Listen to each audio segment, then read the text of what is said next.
ja toliko sam, toliko matematički umjesto da sjetim ono da može biti, što nikada da se ono poslužim do kraja da završim, da nešto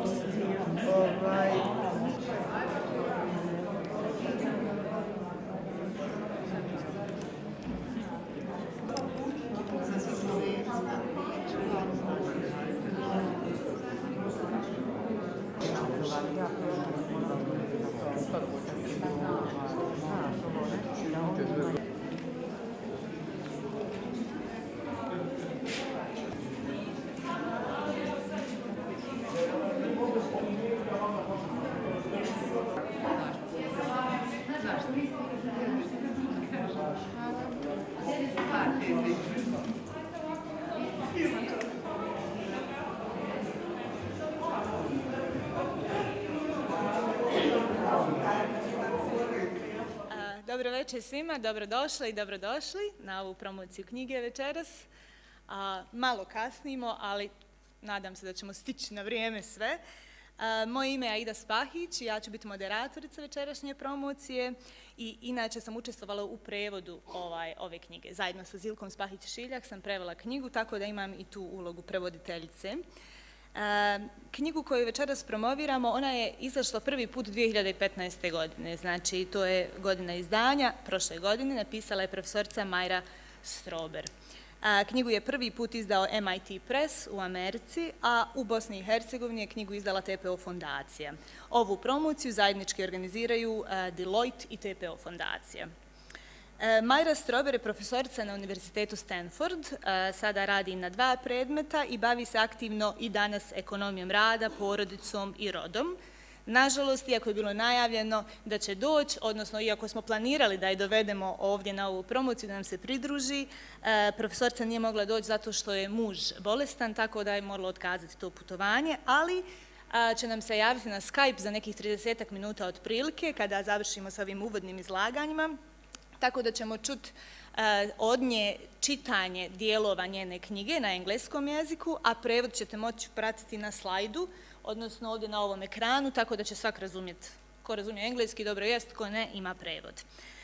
Također ćemo tokom razgovora s profesorcima imati priliku da postavimo neko pitanje, ako budete imali neko pitanje, iako vjerujem da većina pitanja dolazi nakon čitanja knjige, koja je jako zanimljiva, a ne znam, nije nas baš puno imalo priliku pročitati knjigu još uvijek jer je promocija.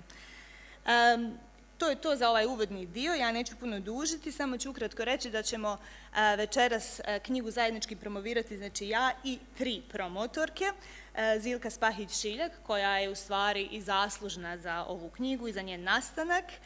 Imamo također ovdje večeras s nama višu asistencicu Jasnu Kovačev sa Ekonomskog fakulteta i gospođu Sabinu Softić, uspješnu poslovnu ženu koja ima jako puno toga da podijeli s nama upravo na ove teme koje su sadržane u knjizi.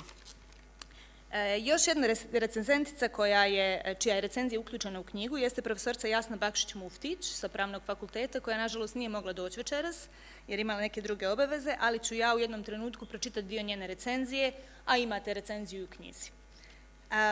Da počnemo s tim kako i zašto je knjiga nastala, predlažem, i tu će nam Zilka pomoći, pošto je nekako to njena ideja inicijalna, tako da bih zamolila Zilku samo ukratko da nam kaže kako je nastala knjiga i zašto je ona smatrala da je važno da ova knjiga nastane, jer je ona bila ta koja je mene pozvala u cijeli projekt. Dobro večer svima. Dakle, kolegica Aida zna da ne manjka ideja. Ja stalno bombardujem sa novim idejama, novim projektima i meni je drago da smo ovaj projekat uspjele privesti kraju. Ja sam prije 2 godine imala priliku upoznati profesoricu Majru Strober kada sam došla na Stanford i baš tih dana se odvijala promocija rodnih studija na Stanford univerzitetu koje su osnovane prije 40 godina i Majra Strober je zajedno sa Michelle Kleiman jedna od osnivačica rodnih studija i o tome ona podrobno govori i u ovoj knjizi. Kada sam je srela prvi put, osjetila sam povezanost i bliskost s njom i to se naravno često ne događa. Vi znate kada upoznate neke ljude ili osjetite tu konekciju ili ne. Ja sam s njom odmah osjetila određenu vrstu povezanosti i vrlo brzo smo počeli razgovarati na različite teme i shvatile zapravo da dijelimo dosta toga zajedničkog, da imamo slično razmišljanja o mnogim stvarima. I na jednom ručku mi je ona rekla, znaš Zilka, moja nova knjiga izlazi iz štampe i voljela bih da je pročitaš. Kažem, pa hajde pošalji mi rukopis, ja sam onako poletno taj rukopis pročitala u 2 dana i na sljedećem susretu je predložila da knjigu prevedemo kod nas u Bosni i Hercegovini. Naravno, odmah alarmirala kolegicu Aidu i predložila da to uradimo. Bez ikakvih financijskih sredstava rekla sam Aida, ovo neka bude naš projekat za SEVAP. I Aida je naravno prihvatila jer ona dosta toga radi, dosta je toga i pro bono radila i nekako smo zajednički uradile ovu knjigu i uz podršku još jedne kolegice koju moram spomenuti ovdje, ne znam da li je stigla, Sandra Zlotrg, koja je zaista uradila onaj važni dio posla koji se ne vidi, a to je ujednačavanje jezika, stilova i svega onoga što mi ne vidimo kada pogledamo knjigu u cjelini. Majrina knjiga Podjela posla je štivo koje vrlo iskreno, otvoreno i pronicljivo donosi nekoliko priča i životnih lekcija, kako iz njenog porodičnog života, tako i njene karijere koja se odvijala na 2 prestižna univerziteta u Americi, a to su Berkeley i Stanford. Ono što ćete kada budete čitali ovu knjigu moći pronaći tamo da jedna od poruka je da za svaku ženu koja nastoji graditi karijeru u obrazovnom sistemu, posebice na univerzitetu, ali i u nekim drugim oblastima važnoj, a želi pritome sačuvati porodicu, ova knjiga može biti vrijedno štivo da se iščitaju lekcije, poruke i primjeri koji nama mogu pomoći da mi usporedimo svoja iskustva i da naučimo možda neke nove strategije koje je ona primijenila ili njene kolegice na Stanford univerzitetu, a mogu nama biti od koristi. Ovu knjigu također treba da pročitaju i muškarci. Oni su večeras u manjini i hvala im što su došli.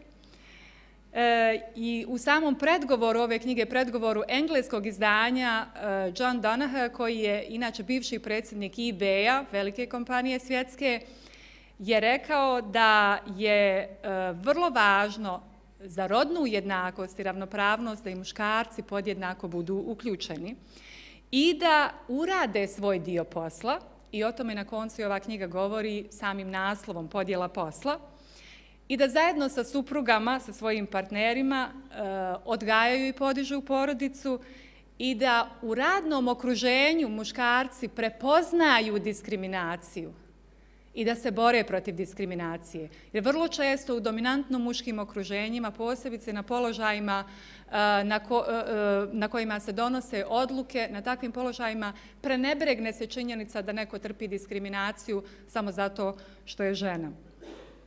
Mi u Bosni i Hercegovini na Balkanu možda imamo drugačija iskustva nego što su to američka. I naravno građanska i politička prava koja smo stjecale ovdje i koja smo živjele 70. i 80. su u drugačijem odnosu bila nego ono što nam Majra u ovoj knjizi donosi, ali ipak ima sličnih iskustava i diskriminacija, ima svojih sličnosti u bilo kojem kulturološkom kontekstu, jer benevolentni seksizam se pojavljuje u različitim formama, bilo na Stanfordu, bilo ovdje na Sarajevskom univerzitetu. Njega možemo pronaći svuda.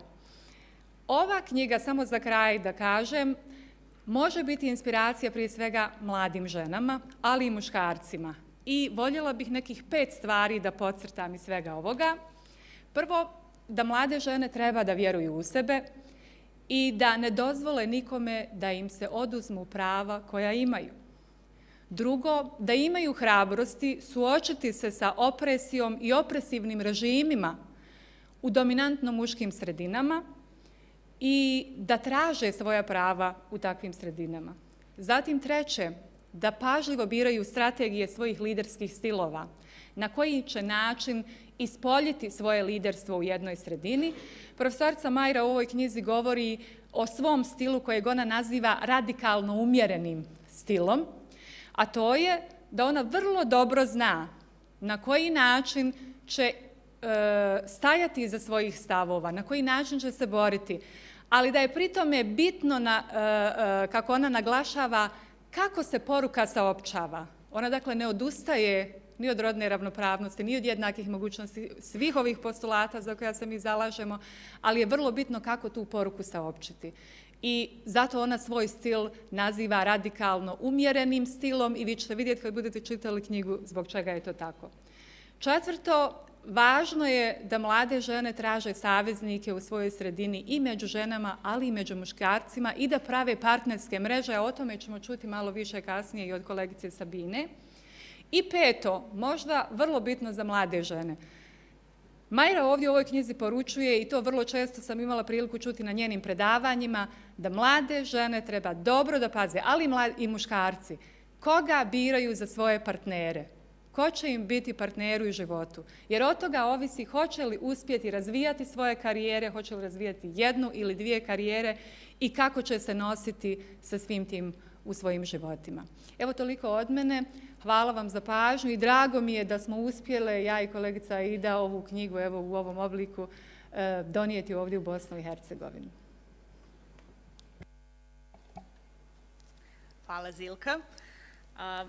Zilka mi je onako entuzijastično prema svima, tako da ću ja sad malo spustiti ton pa ću vam pročitati dio iz recenzije. Vrlo je važne su ove poruke jako bile i ono što sam ja u recenziji profesorice Jasne Bakšić-Muftić našla upravo jeste nešto na sličnom tragu. Ona je pisala u svojoj recenziji, kao što ćete vidjeti, o sličnostima iskustava žena ovdje. Znači radi se o potpuno različitim kontekstima u smislu društvenog okruženja i slično, ali jako puno toga je u čemu ćemo se svaka od nas prepoznati u ovoj knjizi. Makar sam se ja prepoznavala dok sam je prevodila. Tako da bih ja sad odabrala samo dva kratka pasusa o sličnostima tih iskustava profesorice Jasne Bakšić-Muftić da podijelim s vama.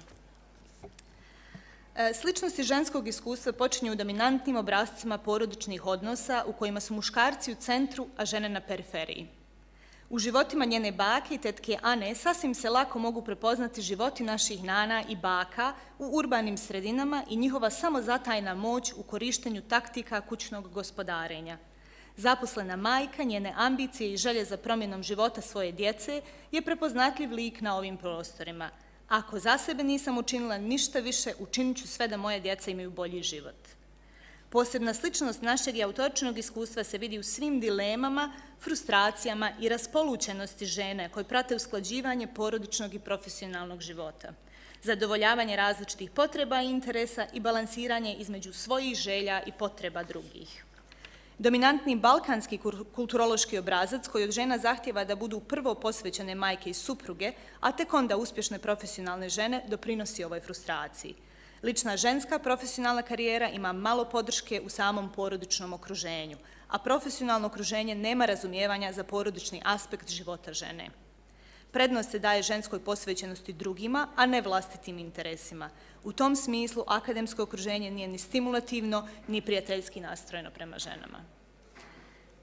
I kad već govorimo o akademskom okruženju, ovo je sad sjajna prilika da pozovem višu asistenticu Jasnu Kovačević da nam da i tu perspektivu.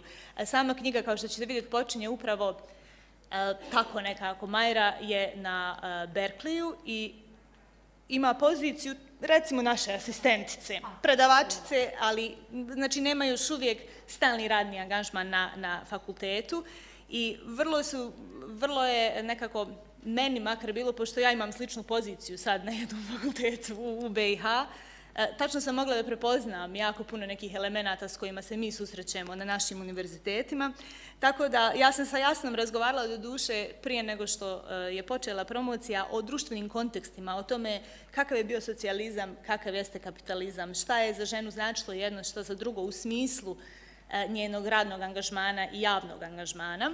Tako da ću ja sad Jasni dati riječ da nam se osvrne na ono što je njoj bilo zanimljivo u knjizi i da nam možda da malo uvid u to kako je biti danas mlada žena na univerzitetu.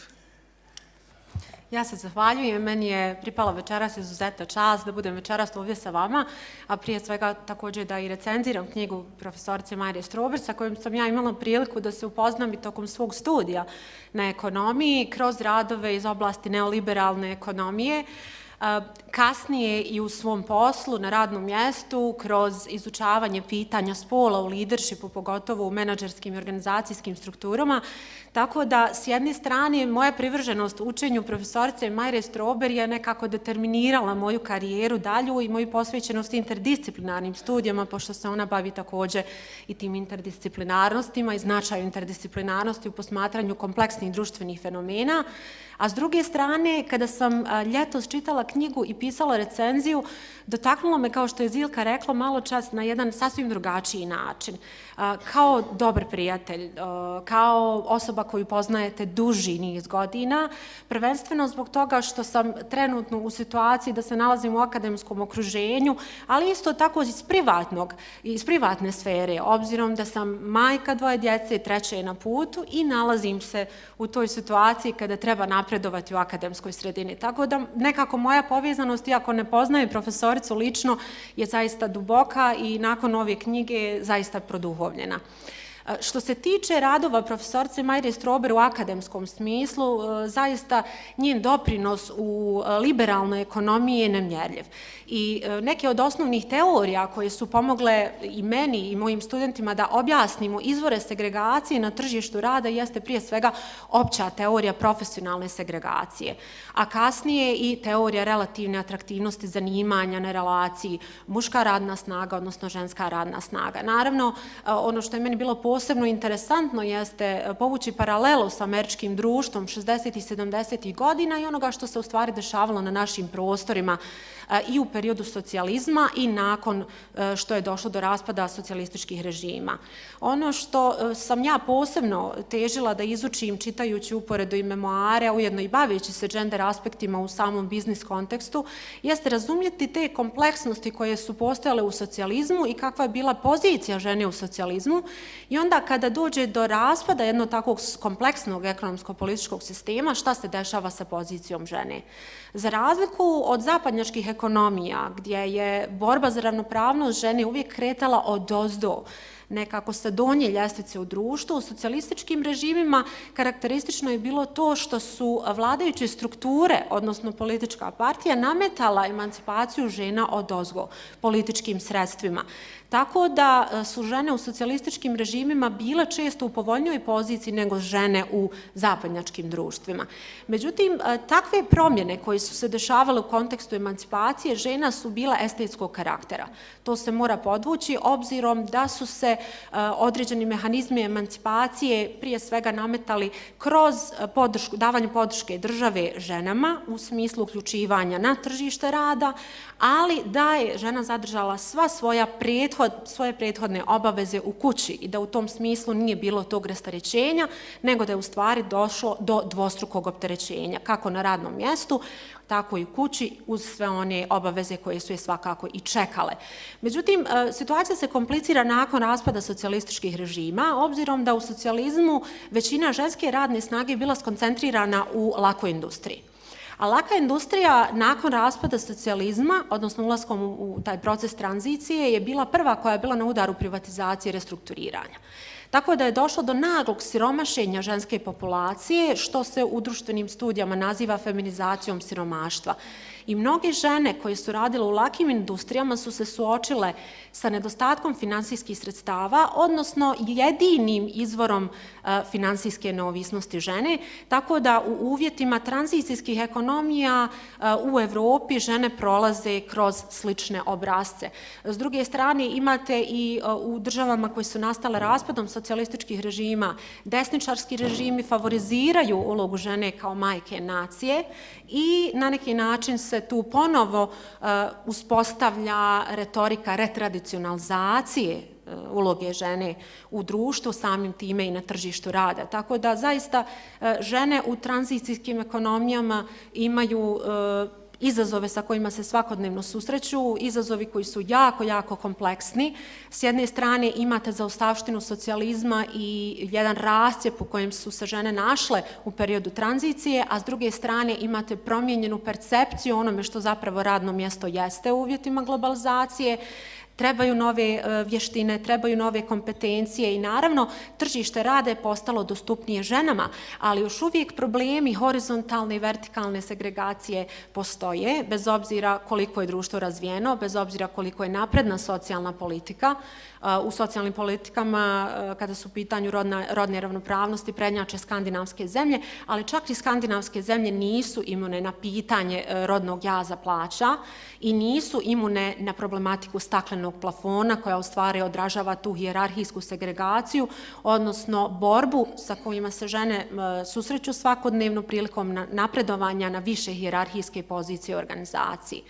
Ja kad sam imala priliku da radim istraživanje na uzorku bosansko-hercegovačkih menadžera i kada smo analizirali te podatke, ustanovili smo da zapravo postoje dva ključna problema koji menadžeri posmatraju, a ograničavajući su faktori napretku žena, pogotovo u kontekstu te vertikalne prohodnosti, a to je da je podrška društva vrlo mala ili gotovo nikakva i imamo tu jedan specifičan problem, a to je da žene često same sebe doživljavaju prije svega kao majke, a da svoje vlastite karijere stavljaju na drugo mjesto. Tako da zaista pred nama je, kao što profesorica Majra Strober kaže, težak zadatak, mnogo se toga postiglo, mnogo toga možemo da zahvalimo i feminističkim studijama koje su i na neki način pojasnile ove fenomene, koje su ukazale na to šta treba biti učinjeno. Također su podcrtale šta je status quo ili kako promijeniti taj status quo, međutim veliki posao je još uvijek pred nama, obzirom da su i ove rodne neravnopravnosti također pod uticajem snažnih kulturoloških stereotipa koje postoje i koji su karakteristične za svako društvo, obzirom da društva, čak i ako na području bivše Jugoslavije društva jesu slična po mnogim karakteristikama, ta društva nisu homogena u potpunosti. Tako da tu postoje razlike i te razlike treba prevazići kako na individualnom nivou, u smislu da se mijenja svijest žena o njihovom statusu u društvu, da se ta percepcija modernizira, ali institucije također moraju da uzmu svoju ulogu na neki način da se kroz prilagođavanje legislative, uvođenja sistema kvota, popularizacije određenih profesija zapravo i izbalansiraju neki problemi, odnosno da pokušamo naći rješenja koja nam zaista su potrebna. Ja se zahvaljujem. Hvala lijepa. Ovo je baš bilo jedan lijep pregled svih tema koje su nekako relevantne i za ovu knjigu, a i za naše borbe koje borimo na tržištu rada. Sjajno da si spomenula menadžere i poslovni svijet, zato što sad imamo, mislim, pravu osobu da razgovaramo o poslovnom svijetu. Sabina Softić, glavna partnerica za reviziju Deloitte za Adriatic regiju, uspješna poslovna žena koja promovira žensko poduzetništvo, žene u biznisu, žene u poslovnom svijetu, voditeljica mreže SheXO koja također se bavi tom promocijom i zadržavanjem žena u poslovnom svijetu. I zaista jedva čekam da čujem vas, pošto nekako to su također borbe koje su vrlo prisutne, a o kojima ne pričamo tako često, o biznisu, o poslovnom svijetu i s čim se žene suočavaju. Tako da, izvolite da nam kažete kakve se borbe tamo bore. Pa, prije svega da vam se zahvalim što ste mi dopustili da budem dio ovog događaja i da na neki način svojim malim doprinosom pokušam da ovaj događaj učinim još boljim. Meni je velika čast i zadovoljstvo da budem među ovim damama, članicama akademske zajednice. Moram da vam priznam, kao mlada djevojka, kao student, moj san je bio da budem dio akademske zajednice i moji prvi početci su bili u tom smislu. I upravo problem s kojima ste se vi suočali, egzistencija i želja da što prije ostvarim određene životne ciljeve, su me na neki način i odveli od te akademske zajednice u poslovni svijet, jer sam nekako procijenila da bez obzira, imala sam sreću da sam se priključila dobroj kompaniji koja je na neki način rekla bih, prava infrastruktura za razvoj dobrih ljudi, kadrova, bez obzira da li se radi o ženama ili muškarcem. I moram vam također priznati da jednog dana kada završim svoju karijeru u ovom dijelu kojim se sada bavim, da mi je također cilj ponovno da se vratim u akademsku zajednicu, jer to je nekako moja tiha tuga. Tako hvala vam najljepše što ste mi uključili u ovaj projekat. Kao što su kolegice rekle, ja sam dosta se angažovala i nekako moja lična želja je da pomognem drugim ženama u poslovnom svijetu, zato što ja mislim da sam ja bila prije svega i u pravo vrijeme na pravom mjestu. Imala sam sreću da sam odrasla možda i u porodici u kojoj je žena imala pravo mjesto, u porodici gdje su roditelji imali samo 2 kćerke i ostatku sinova, odgajali su nas kao osobe i možda tek u mojim kasnim 30. godinama ja sam se suočila sa ozbiljnom činjenicom da ipak postoji rodna neravnopravnost, a u mom okruženju, u mom životu, u mojoj porodici, u mom braku ja to nisam osjetila. I kada sam to osjetila, veoma je bolno. Iz tog razloga sam se na neki način i angažovala da pomognem drugim mladim ženama da na vrijeme shvate da je to činjenica da rodna neravnopravnost je ne samo u Bosni i Hercegovini, nego u cijelom svijetu prisutna, da su stereotipi u nama, da su stereotipi čak i u nama, prosvjećenim ženama koje se mogu nazvati feministicama. Kada se naši sinovi žene, ti stereotipi dođu stvarno na površinu. Stereotipi su našim porodicama, čak i kod naših supruga koji u stvari predstavljaju vjerovatno velike podrške u našim životima. Međutim, ti stereotipi su tu i ono što je upravo jedna od mojih kolegica rekla, veoma je bitno prepoznati te stereotipe, prepoznati te nepravde i biti svjestan i aktivno raditi na istim da se promijene. Čitajući ovu knjigu, moram priznati, nisam pročitala cijelu knjigu, ali onaj dio koji sam pročitala me oduševio, iz razloga što je upravo na neki način mi pomogao da razumijem da nisam sama i za sve nas koji ovdje sjedimo, vjerovatno knjiga će biti na neki način jedno veoma lično iskustvo, jer ćemo se osjetiti, kao što je kolegica rekla, osjetit ćemo da poznajemo gospođu Majeru, profesoricu Štajber, zato što su njena iskustva i njeni izazovi veoma slično onima što smo mi imali. Ja sam, čitajući knjigu, ona u jednom momentu navodi kada je poslije svog prvog sina ponovo počela da radi, da je osjetila ogromno olakšanje.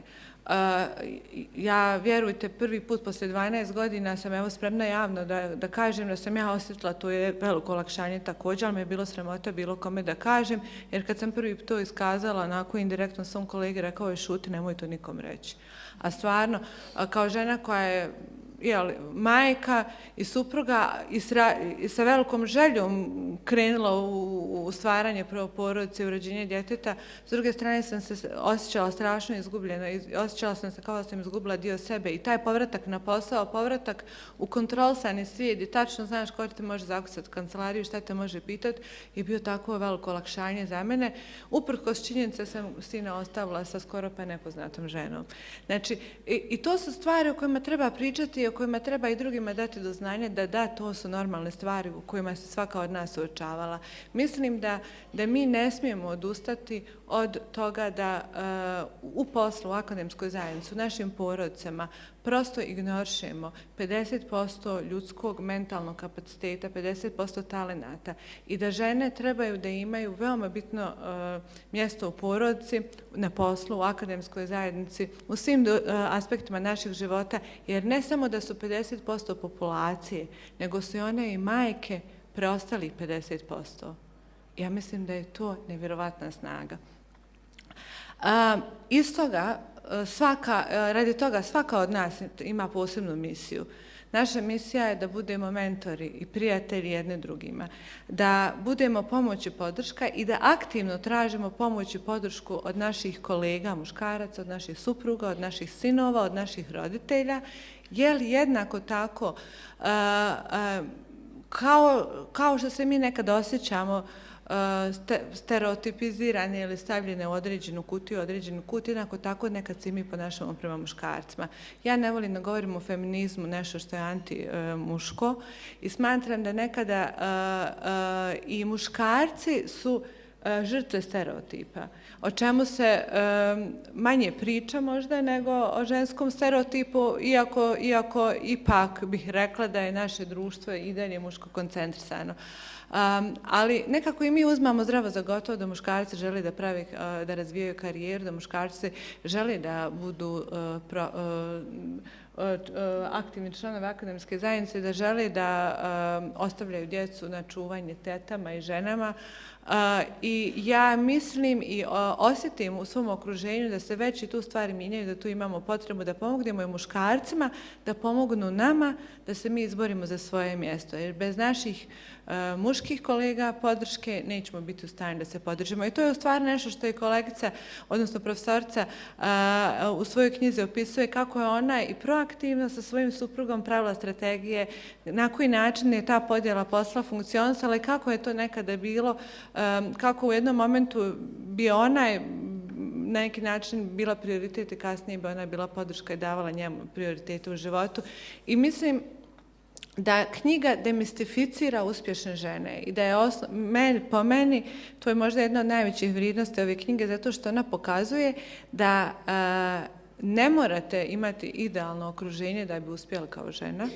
Idealno okruženje vjerovatno ne postoji, a s druge strane ne morate da budete neka nadnaravna, super, lijepa, pametna, sposobna žena. Ne, nego da je u stvari obična žena sa običnim izazovima, sa običnim problemima, stvarno može da napravi promjenu u društvu i u okruženju u kojem se nalaze. Evo, mi smo svjedoci činjenice kao što je profesorica uradila svojim 40-godišnjim angažmanom.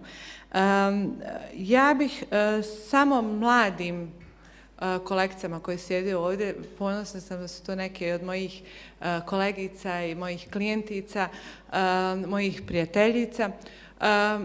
Ja bih samo poručila da svaka od nas treba da se bori za svoje ciljeve, treba da pomaže drugim ženama i drugim osobama u ostvarenju njihovih ciljeva, ali da svaka od nas treba da ostane vjerna sebi i da na neki način svojim osobnim načinom,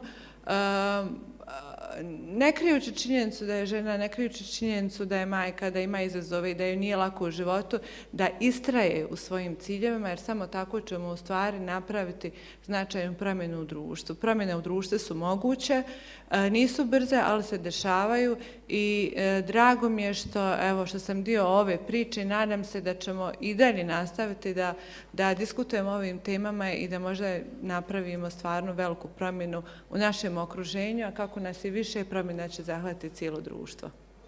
Hvala. Hvala. Svakako u knjizi ćemo naći mnogo inspiracije da istrajemo u tim promjenama, jer zaista nekako nas vodi, vidjet ćete kad počnete čitati, ne možete stati. Mnogo je primjera u knjizi svega onoga s čim se suočavamo.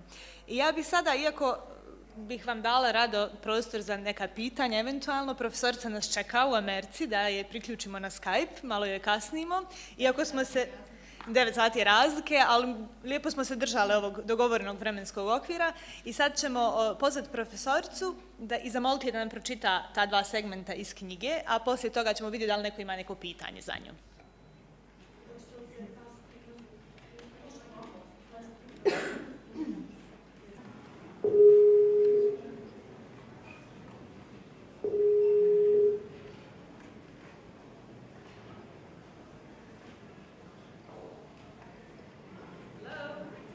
Hello. Hi.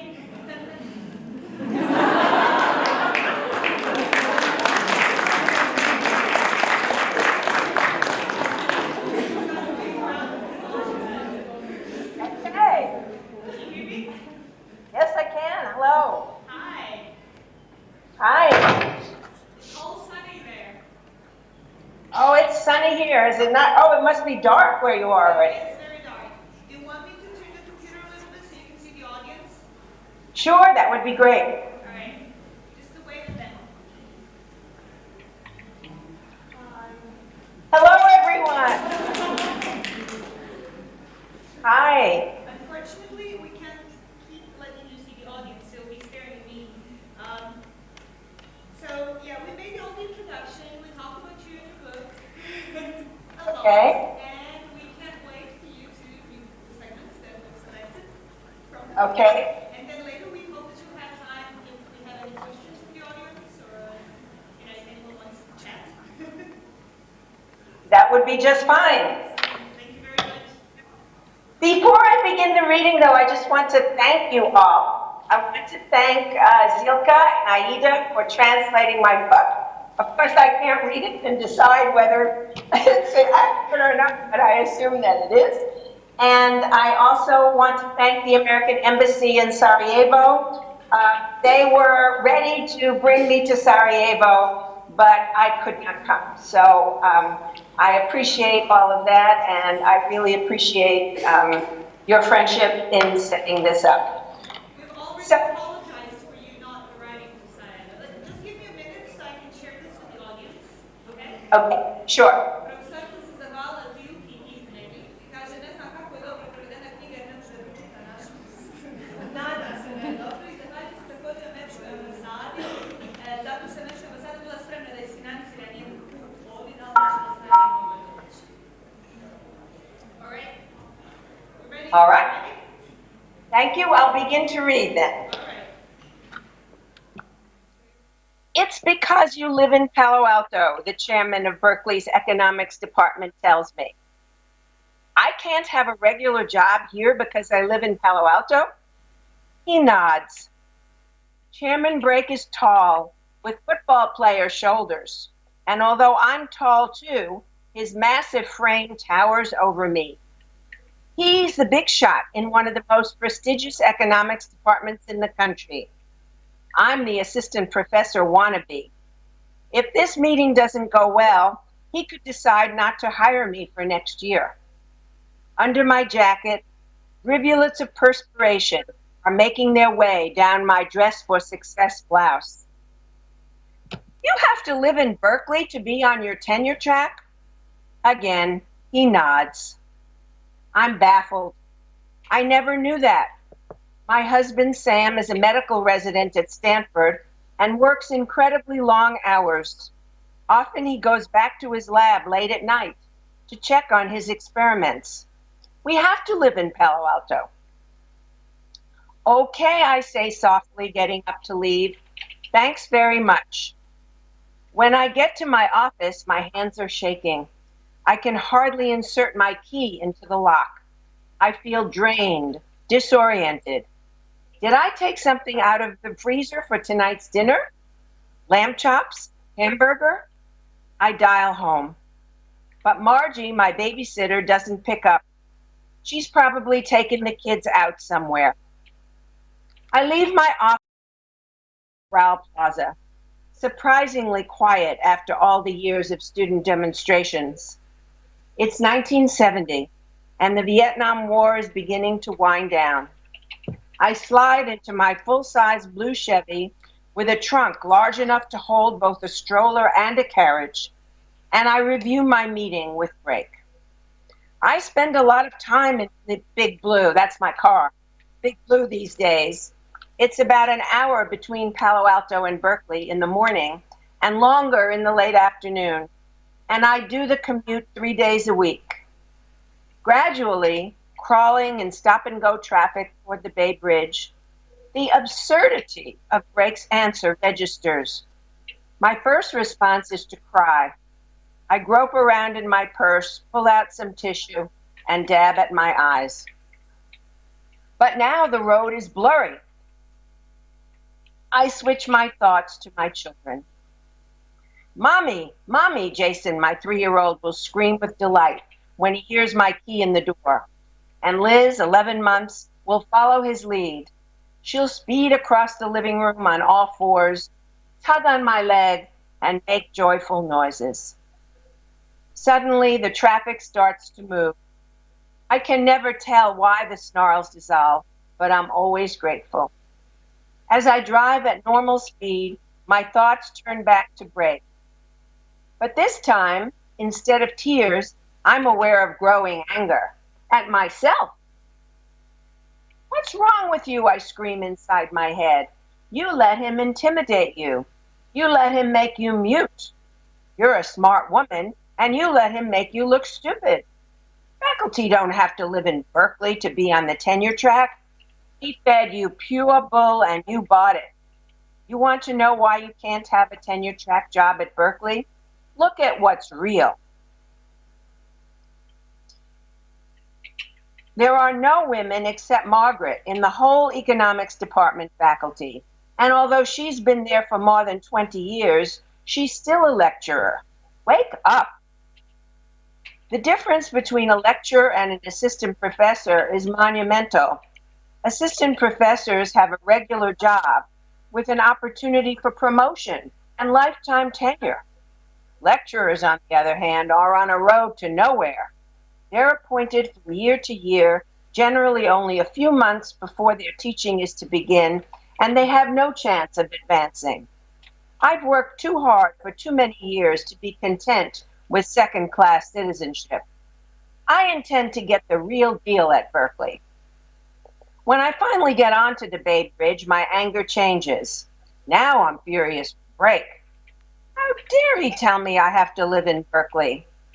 The radio is tuned to a talk station, and I register Joe Carcione, the popular greengrocer, instructing the whole Bay Area about choosing pumpkins. Ah, Halloween is coming. Maybe I could revisit Brake's office in costume. Witch? Skeleton? Big bird? Surely some costume could shake him out of his "we all have to live in Berkeley" routine. With my sheath skirt and matching man-tailored jacket, I'm wearing stockings and high heels. The stockings feel sticky and the shoes pinch every time I accelerate. How I would love to kick off those shoes. Whoever invented high heels definitely didn't have driving in mind. I'm getting angrier by the second at the traffic, which has snarled again, at my gluey stockings and too tight high heels, and at my own naivete. But most of all, I'm angry at Brake. Slowly, I begin to understand what people mean when they say their anger makes them see red, because a swelling fury, a deep scarlet anger now floods the car. The steel frame and glass windows can't contain it, and it bursts onto the road like a flaming oil slick, a torrent sliding over the bridge's girders and thundering across the bay. As the lights of San Francisco begin to flicker against the darkening sky, I feel a flicker of light within myself. I become a feminist on the Bay Bridge, and the anger and enlightenment of that day will energize the rest of my life.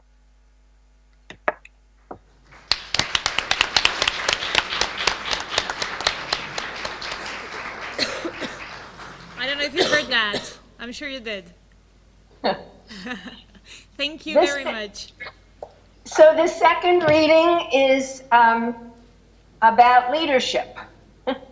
Znači, ovaj drugi dio će biti o liderstvu. In the summer of 1980, my sister Alice is also an economist. She and I attend the meetings of the Western Economic Association in San Diego. She is just about to publish an edited collection on the economics of women in work with Penguin Books. This is the only time she works on this topic, and we are taking a shift together, handing out literature on CSWEP, the Committee on the Status of Women in the Economics Profession. The CSWEP desk is in the front lobby of the hotel, just before the conference registration desk, and both desks have large identifying signs. Nonetheless, man after man comes to the CSWEP desk, and I patiently point to the place where they can pick up their registration materials.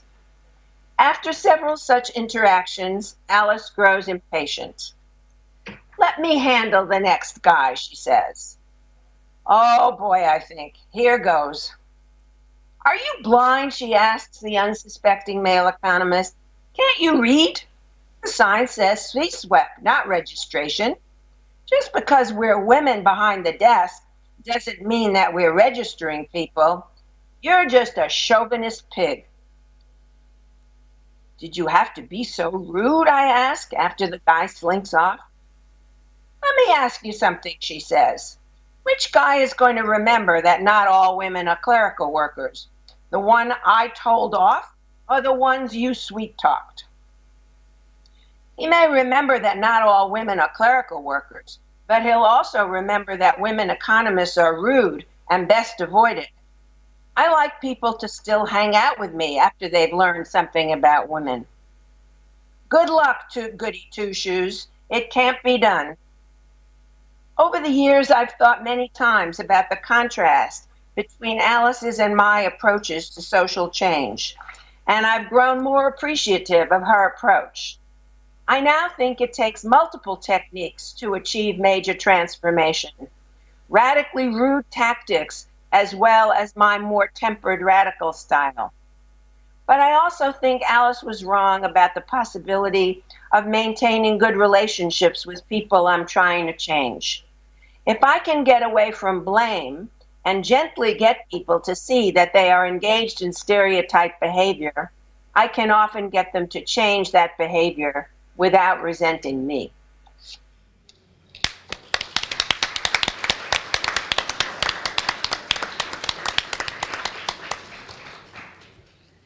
Thank you.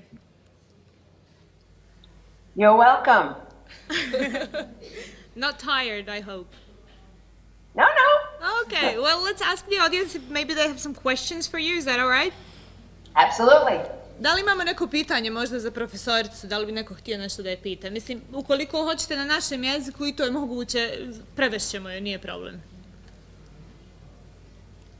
Pa evo ja bih da probijem lead. We have an icebreaker. Okay. Moje pitanje, ja ću na bosanskom pa vi možete prevesti. Moje pitanje je da li je ikada profesorica dolazila stvarno u dvojbu, da li je ipak ta sva lična žrtva i da li je to ipak vrijedno tog truda? I kako je pronalazila razloge i snagu da nastavi svoju borbu? Well, a big feminist question, I'd say. So, during all this time, have you ever had any doubts or any dilemmas in terms of whether your sacrifice was worth it? So, in your low moments, where did you find the strength to continue fighting? That's a very important question. I think that truly my experience on the Bay Bridge that I read about has sustained me. I got so much adrenaline from that experience and such a sense of being wronged. I had studied so many years, and now I was being denied the opportunity to use all my knowledge, that anger and that adrenaline has sustained me.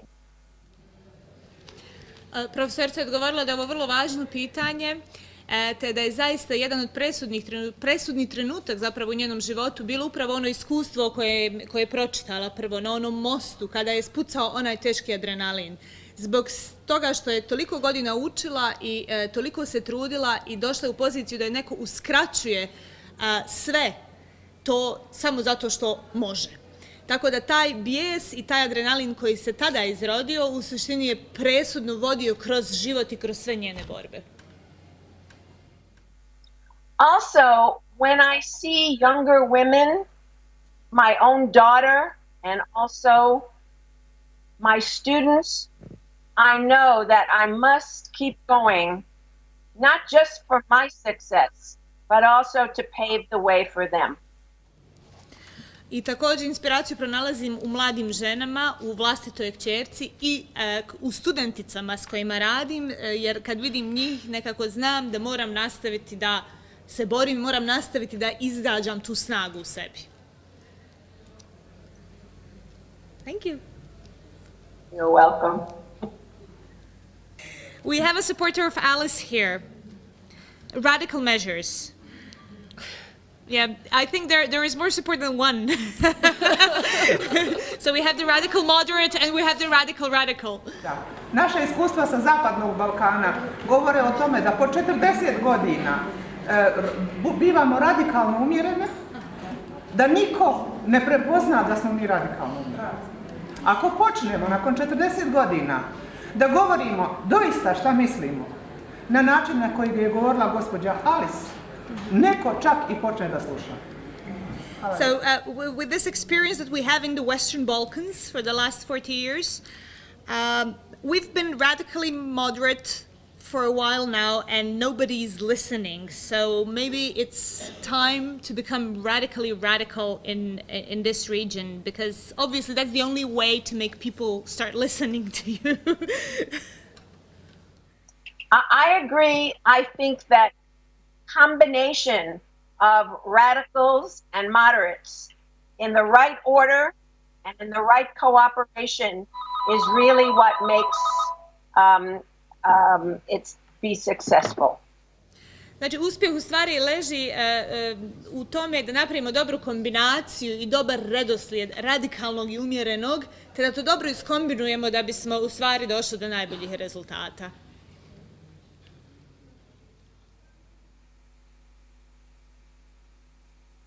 I think that the women's movement has not been violent, but we must be angry and we must show that anger, otherwise we are not listened to.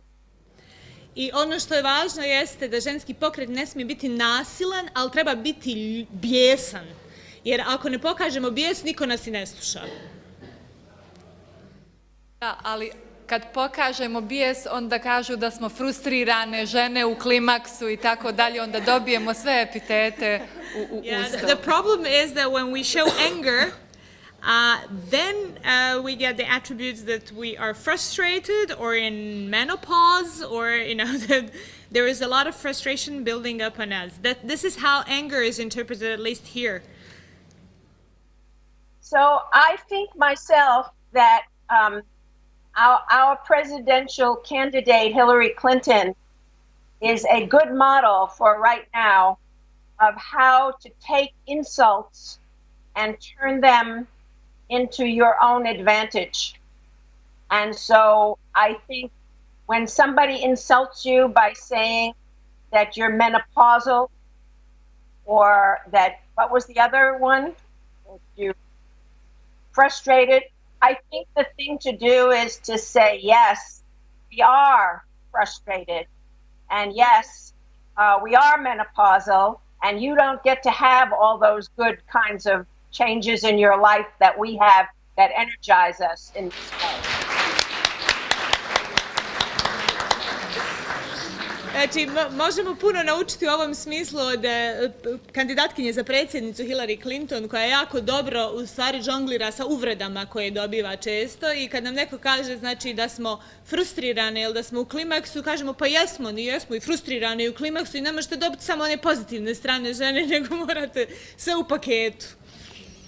We should take all of these insults about being women and turn them into our advantage. I u stvari te uvrede možemo lako pretvoriti u nešto što možemo dobro iskoristiti, u prednosti. There is another question, and also a very relevant one. How did you handle women who were hostile to women's movement, to the fight for women's rights? So, women enemies, adversaries. I ignored them. Ignorisali. Yeah, you got support for that. I was too busy working with women who supported what I wanted to do, and if there were women who didn't support it, I just ignored them. I didn't do anything bad to them. I didn't hurt them in any way, but I just ignored them. Toliko je bilo posla sa ženama koji su podržavale i pokret i borbu, da jednostavno nije bilo vremena da se bavimo ženama koji su bile neprijateljski raspoložene prema tome. Znači, profesorica kaže da im nije napakostila ni na koji način, već ih je ignorisala, ali bilo je dovoljno onih koji su podržavali cijelu priču. And I think this was part of a larger strategy. I didn't know at the time that it was a strategy, but especially if you're raising children, your energy for all of the fights outside of the home is limited. And I try to use my energy to work with people who were supporting what I wanted to do. I sve je to u stvari bio jedan dio jedne veće strategije, iako u to vrijeme ja nisam bila svjesna da se radi o bilo kakvoj strategiji, jer kad odgajate malu djecu, istovremeno imate jako malo energije i vremena za bilo šta drugo, a trošite tu energiju i vrijeme na stvari koje ljudi podržavaju i na toj nekoj svojoj platformi akcije, onda jednostavno nemate vremena za sve ostalo i to se uklopi u tu veću strategiju i tek poslije spoznate da se radi o većoj strategiji. Much of the time, I also ignored the men who were trying to bring me down. And I talk about this in my book. Now, in my classes, after a while, I didn't even notice that the men in the class, some of them, were not paying attention or trying to be hostile. I just did what I needed to do.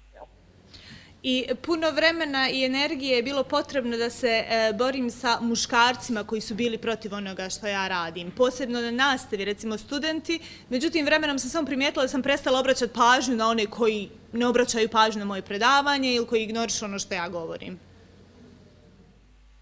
And this week I read an interview with our Supreme Court Justice, Ruth Bader Ginsburg, who said that when she got married, her mother-in-law told her that sometimes it was good to be a little deaf.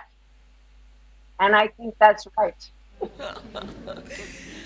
I pročitala sam nedavno intervju sa sutkinjom Vrhovnog suda u Americi, Ruth Bader Ginsburg, koja je u tom intervju podijelila jednu crticu iz ličnog života, a to je da je svekrva rekla kad se udala da je ponekad dobro malo nečut na jedno uho. Thank you. You're Thank you for welcome. answering the questions. Hoćemo se pozdraviti s profesoricom, ima još neko da bi voljela? Yeah, we're looking at the audience. I don't think we have any more questions. Hi, Myra. So thank you so much. Yeah, I think we don't have any further questions, so we'll finalize this session. Thank you. It Okay, was a thank pleasure you to so having much. you here. Good luck to everybody. Yes. Thank you. You too. Bye-bye. Bye.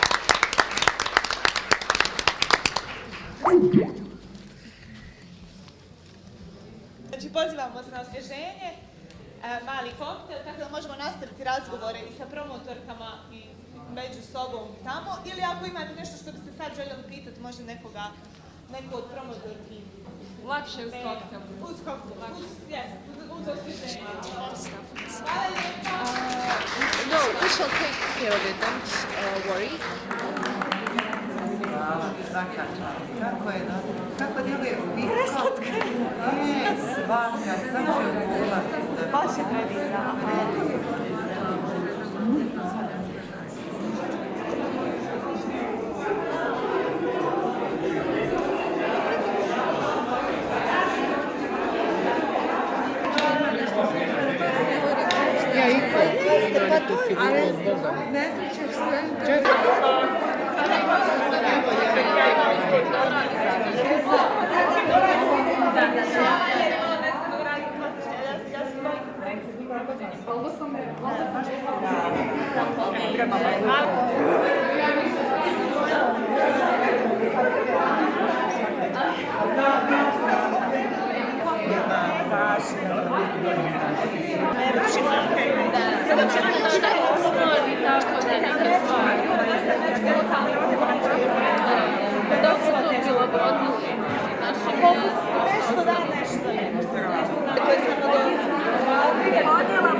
Tako je čekam.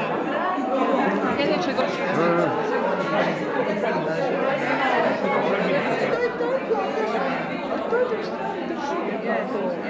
Ja kažem, mi drži to na okviru. Ja osjećam. Ja, a drugo sastavljam. sam htjela izaći pješice, ti ne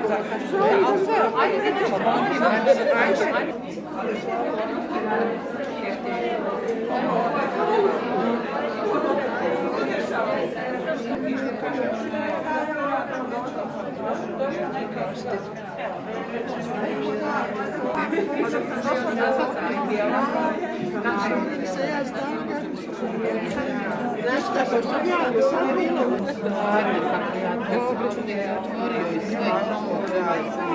To napravi 2 zgrade, oni napravi 6, sad je